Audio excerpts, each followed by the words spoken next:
Gerard Butler finally spoke out in 2025. About 300. His remarks were terrifying. Someone was being transported to the hospital every day. The film brought in $450 million. But turmoil reigned behind the scenes. The eyes of actors were being speared. Simple sights were causing bones to snap. He barely made it through the filming. He remained silent about what actually transpired for 18 years. He is now speaking the truth about the riskiest film ever made in Hollywood. On November 13, 1969, Gerard Butler was born in Paisley, Scotland. His parents relocated the family to Montreal, Canada, when he was just 6 months old. However, the relocation was short-lived. His parents divorced after just 18 months of marriage. Gerard's mother, Margaret, returned to Scotland with his siblings. It's difficult to comprehend that Gerard was unaware of his father's whereabouts for the following 14 years. One day, when Gerard was 16, that silence vanished. His stepfather only instructed him to wear his jacket when he got home from school. There was his father. Gerard, who doesn't cry much, sobbed for 5 hours.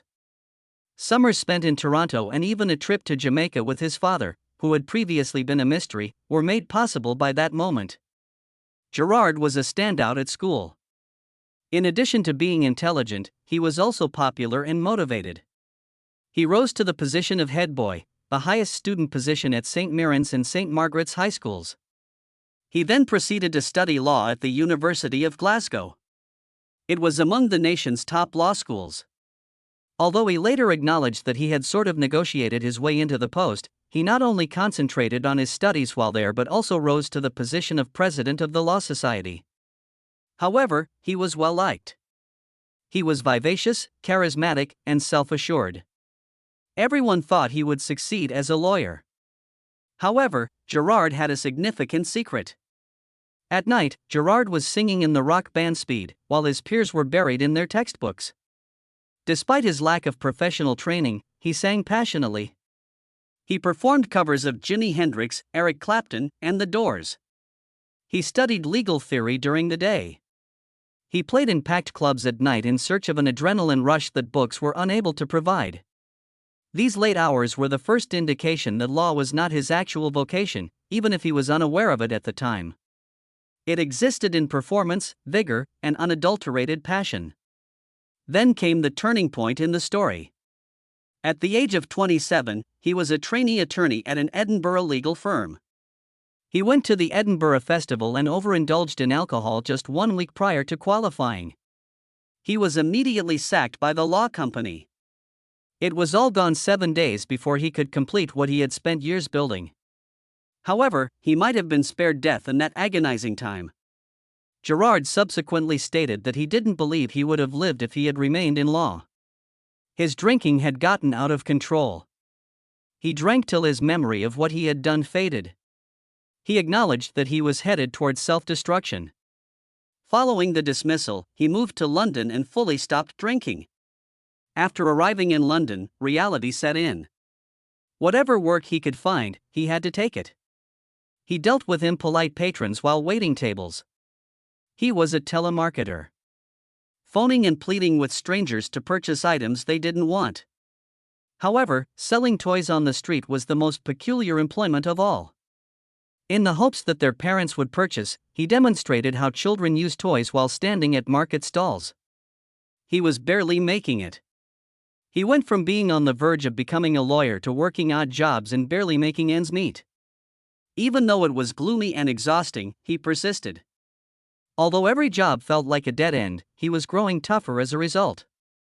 Then an unforeseen event occurred. A familiar face from the Scottish Youth Theatre appeared in front of him. Her current position was casting director. They not only got back in touch, but they also began dating. He was hired as her assistant by her. He was therefore seated in the audition, assisting performers in landing parts while pursuing a career in acting. It was an odd sensation. The thing he desired was just a short distance away. Every day he watched individuals try out. Some were excellent. Some were terrible.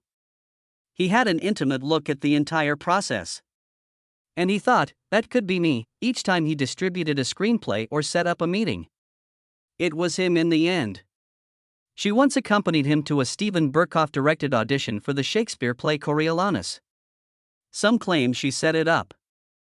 Others claim that in a coffee shop, Butler pleaded with Berkoff for a chance to read. In any case, he put his all into it. Berkoff threw him on the spot, saying he had more energy than anyone else.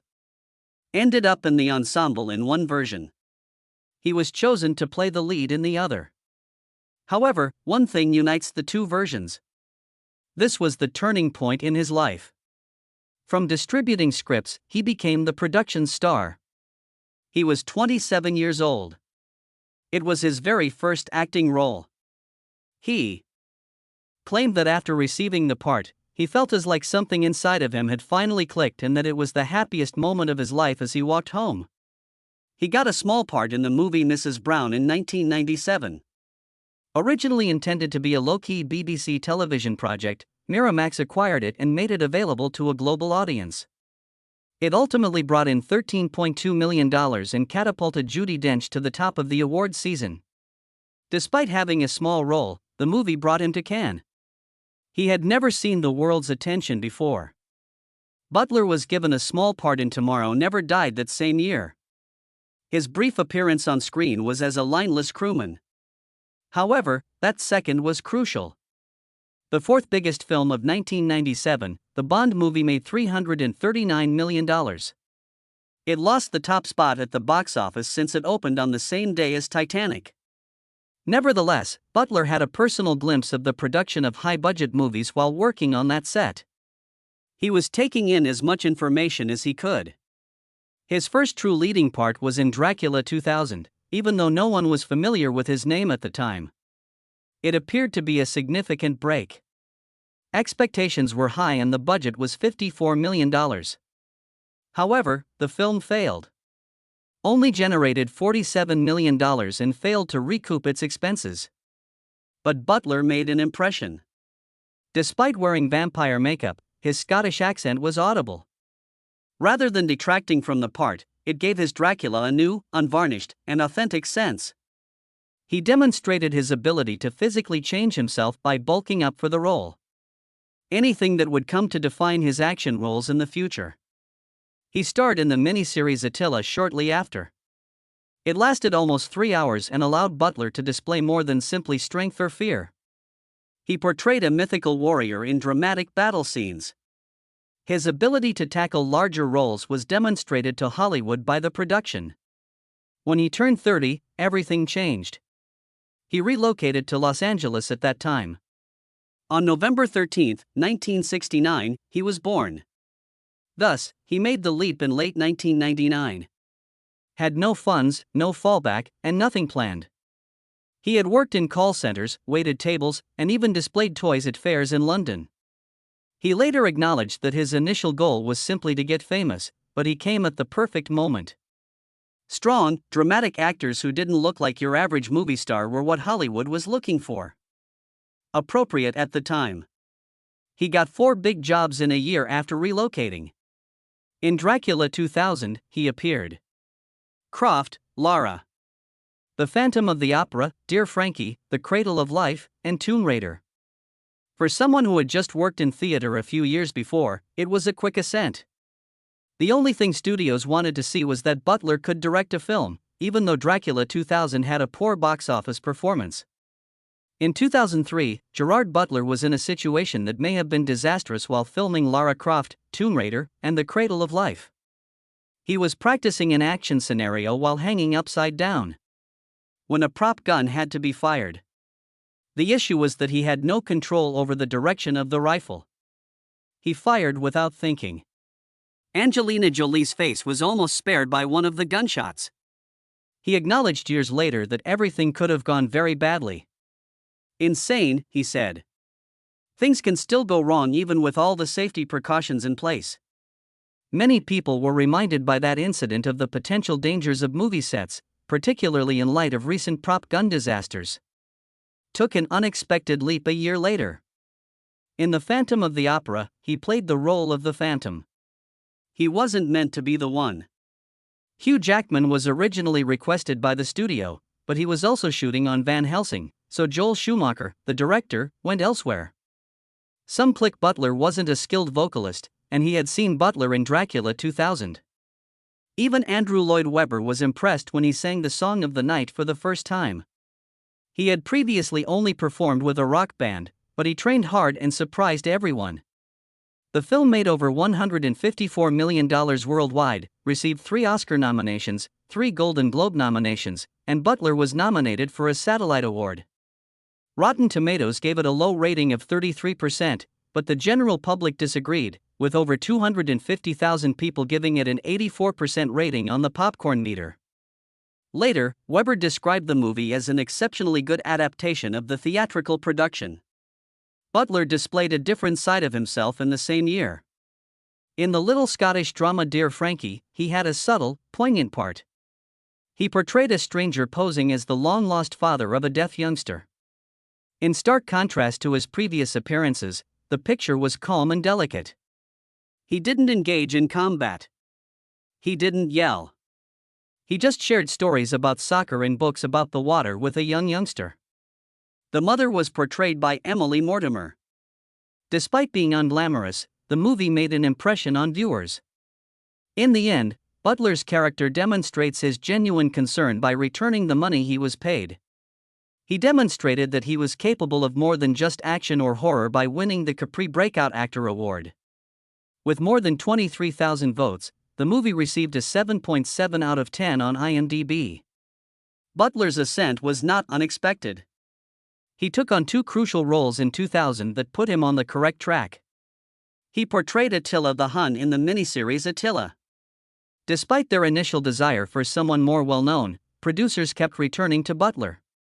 He worked very hard to take the lead in Dracula 2000. In the past, he also had little but significant cameos, such as in Tomorrow Never Dies in 1997. Additionally, he prevented a young boy from drowning while filming Mrs. Brown. The Royal Humane Society awarded him a certificate of bravery for it. He was establishing a reputation gradually. By 2005, admirers started posting his interviews and video footage online. Then the pivotal moment arrived. According to ChatGPT, Gerard Butler became King Leonidas rather than merely portraying him. However, most people are unaware of how bizarre, draining, and revolutionary the voyage was. In approximately 60 days, the entire film 300 was shot at the now defunct Ice Storm Studios in Montreal. Blue screens, not actual mountains or battlefields. Nearly all of the scenes were staged. There was only one outdoor picture, with horses traversing a field. Walls, skies, blood, armies, and everything else were added afterward. Because blue complemented the Spartans' red capes better than green, the squad chose to utilize it. Although it might seem insignificant, it had a profound impact. More than 1,300 of the 1000 and 23-shot movie featured visual effects. Over the course of a year, that amounted to 8,731 distinct VFX pieces created by 10 different businesses. Even though the film was shot in order, which is uncommon, it didn't really assist when the actors were surrounded by nothing but nothingness. With only another actor in front of him and a sea of blue behind, Gerard Butler subsequently claimed he felt totally disengaged because there was nothing to look at or react to. They brought on Tim Connolly in part because of that mental gap. He wasn't merely a stuntman. In addition to performing his risky parts and training Butler, he also portrayed Leonidas' father in the flashback. Although it wasn't intended to be a major statement, it became symbolic. The Spartan warrior was sculpted behind the scenes by Connolly, who subsequently appeared on screen as the story's creator. It turned into this weird mashup of fiction and reality. In fact, Butler suffered injuries while filming. He developed foot drop and tore a tendon in his arm, which made Connolly's assistance even more crucial. A father figure that serves as both a trainer and a guardian in real life is uncommon in Hollywood. People overlook another aspect of the film. Leonidas' helmet's plume. All of the real Spartans wore plumes, but Zack Snyder took a risk. Only Leonidas received the black plume from him. It made it simple to identify the king in battle scenes involving hundreds of warriors. He always drew your attention. That plume took on the role of a silent storyteller. It helped you navigate the confusion. Because the battles weren't genuine, it also assisted with editing. The crew had something tangible to track thanks to the plume, even though the majority of the army was digital. Something that linked every shot together. Replica helmets with the black plume are still available for purchase online today. Now it's more than just a prop. It is a fragment of the history of film.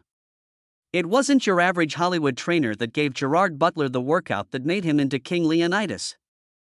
Mountain climber Mark Twight devised it, and he handled the group as though they were getting ready for a mission that could mean the difference between life and death. The entire training period was 4 months. Only 17 of the participants finished the final exam, indicating that the preparation was not quick. Only half of the team was there. Dwight didn't only shove them. He observed each rep and each move. It didn't count if it wasn't flawless. Some performers actually performed worse because they were so shaken by the strain. It was more than simply a workout, it was a mental battle. He wanted the ensemble to trust each other, and he wanted that to be reflected on camera. The 300 workout, the last exam, was quite difficult. First, 25 pull-ups, followed by 50 135-pound deadlifts, 50 push-ups, 50 box leaps onto a 2-foot platform, and 50 floor wipers. A 36-pound kettlebell is used for 50 clean and presses, followed by additional 25 pull-ups. There isn't any actual respite in between. Some took as little as 15 minutes, while others took as long as 45. However, each round had to be completed in a single attempt. That's the origin of the name. 300 total reps. The majority of people are unaware that this wasn't a regular occurrence. To demonstrate who was prepared, it was a one-time task. And it was successful. Even if the deadlift weight seems manageable, it becomes something else entirely once you've completed more than 200 repetitions. A barrier that some people couldn't overcome. The crazy part comes next. The majority of the time, they never did the same workout twice. Every day, Dwight brought about a transformation. The routines were intentionally random. The actors were never able to get comfortable. They were flipping tires one day. The next day, they were using 50-pound kettlebells to lift until they were exhausted. No comfort zone, no pattern. The goal was to maintain the body's shock and survival state. That's how they quickly changed. It was partly due to the mental pressure. You can't prepare when you don't know what's going to happen. It was one of the most severe fitness regimens ever used in Hollywood because of its unpredictable nature. And it has a long-lasting impact on contemporary training methods. According to Gerard Butler, it was the most difficult thing he had ever done. He truly felt ill after working out for a while. It was cruel, he added, not just difficult.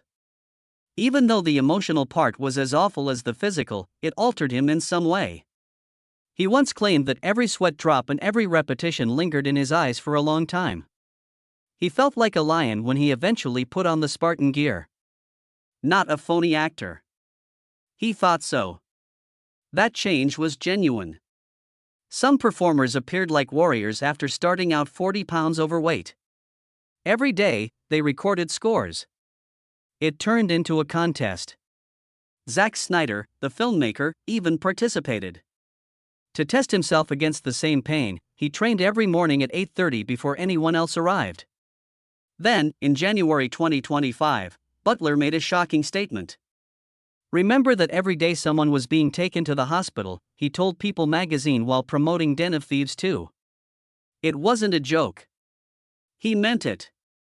Despite having a $65 million budget, the movie generated over $450 million, yet there was a lot of suffering behind the accomplishment.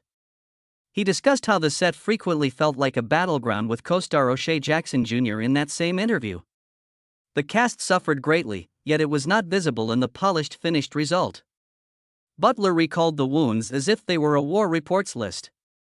One actor was struck in the eye by a spear. During a combat scenario, another person broke his ankle. And it wasn't a coincidence. They were frequent. Insane, he said. Although they were dulled, the spears and swords were still made of metal. Someone was injured because performers failed to hit their targets or moved a fraction of a second too late. The eye damage occurred in a routine scene. That demonstrates just how deadly it was. Sometimes, Butler claimed, he would turn back and find someone already down. The mayhem settled into the norm. They adapted to it. Additionally, Butler was not spared for very long. He survived 300, but things went wrong when he was filming Butterfly on a Wheel, his next project. Pierce Brosnan appeared in a vehicle chase scene. Brosnan did not brake hard on a rooftop as planned. Instead, he used a Range Rover to smash Butler into a 3-foot wall. Butler claimed that immediately following the 300 punishment, it destroyed his neck. Already, his body was disintegrating. His arm has a torn tendon. He had a hip flexor injury.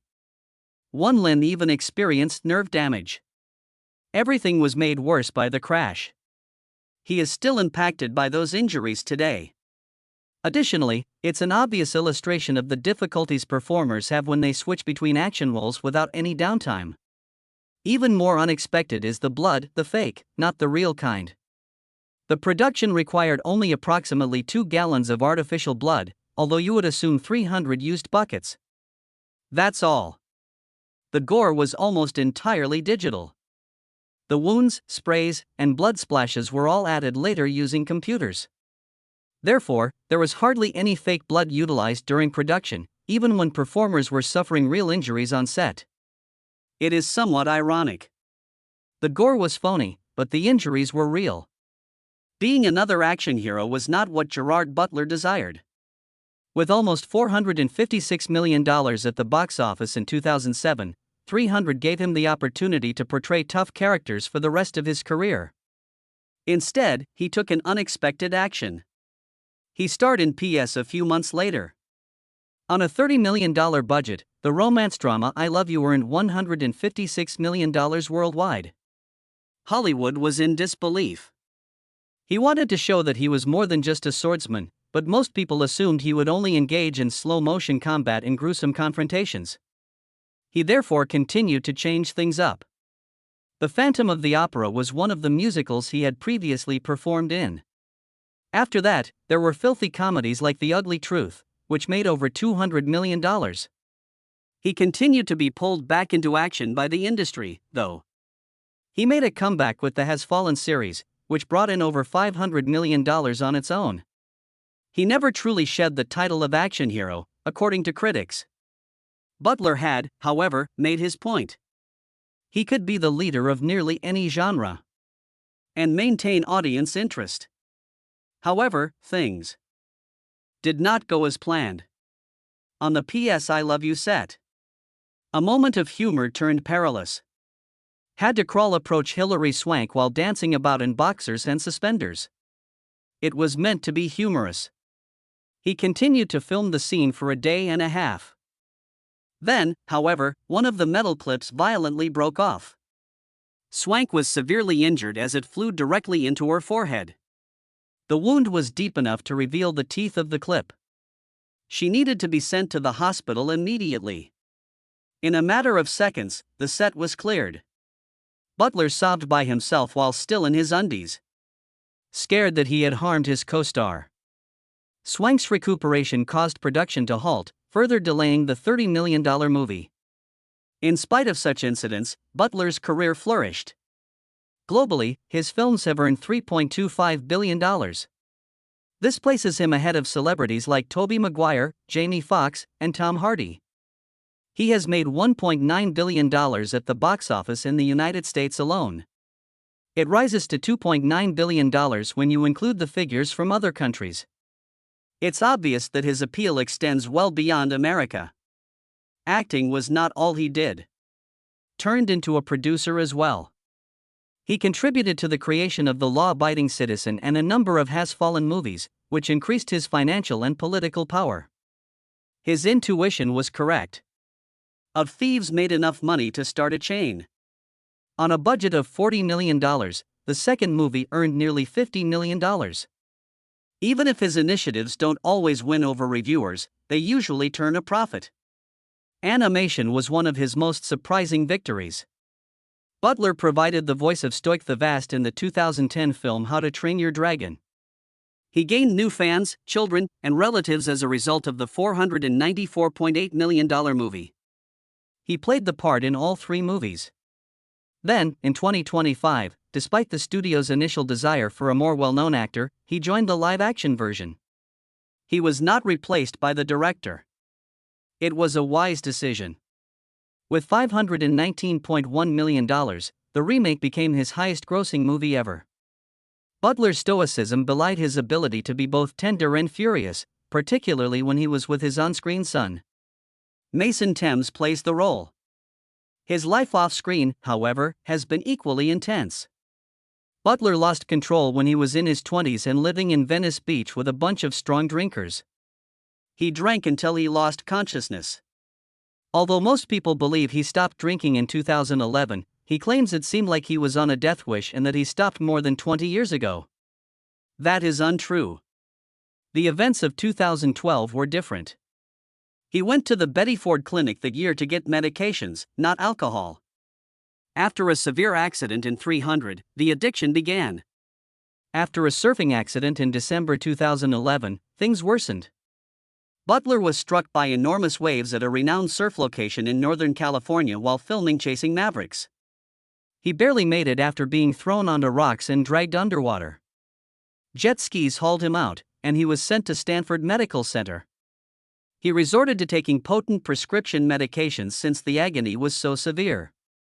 He checked himself into rehab when things became out of control. Stated he had no regrets after staying for 3 weeks. He might have died in that surfing mishap. However, in 2017, there was another near-death experience. And it was much stranger. Butler experimented with bee-venom therapy for muscle soreness during a lengthy stunt shot for Geostorm. Although it was meant to be harmless, he received 10 times the usual amount of venom, the equivalent of 23 bee stings. His heart pounded and his throat closed. He went into shock and swelled up. He was admitted to the hospital. He tried again with a reduced amount 4 days later, but the reaction was the same. He was once more in the hospital. That's absurd, even Jeff Goldblum told him. Then the fire broke out. Throughout Los Angeles County, the Woolsey fire spread. Had to go. His home in Malibu was gone when he returned on November 11th. It was everything burning. All that was left were ashes and fragments of metal. He uploaded a picture of himself in the wreckage. Behind him, smoke continued to rise. "Welcome to my home in Malibu," he replied simply. Whoa! Nearly 97,000 acres were burned, and more than 1,600 buildings were destroyed. His house was still unrepaired a year later. Butler never stopped lending a helping hand to others. He gave the Mary's Meals founder an honor in 2010. He has been one of the charity's most ardent supporters ever since. He does more than simply give money. He has traveled to Haiti and Liberia to teach lessons and assist with meal preparation.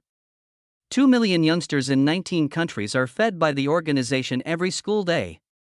He joins celebrities like Leonardo DiCaprio and George Clooney in receiving the Cinema for Peace Honorary Award in Berlin in 2020. However, his romantic life has been more intricate. He and interior designer Morgan Brown have been dating intermittently since 2014. They have split up twice. In 2016 and 2020, respectively. During 2022, they reconciled. Butler previously stated that he hoped to establish a family and settle down by the time he was 50. He is 55 years old and has yet to pop the question. According to reports, Morgan, 54, is sick of waiting.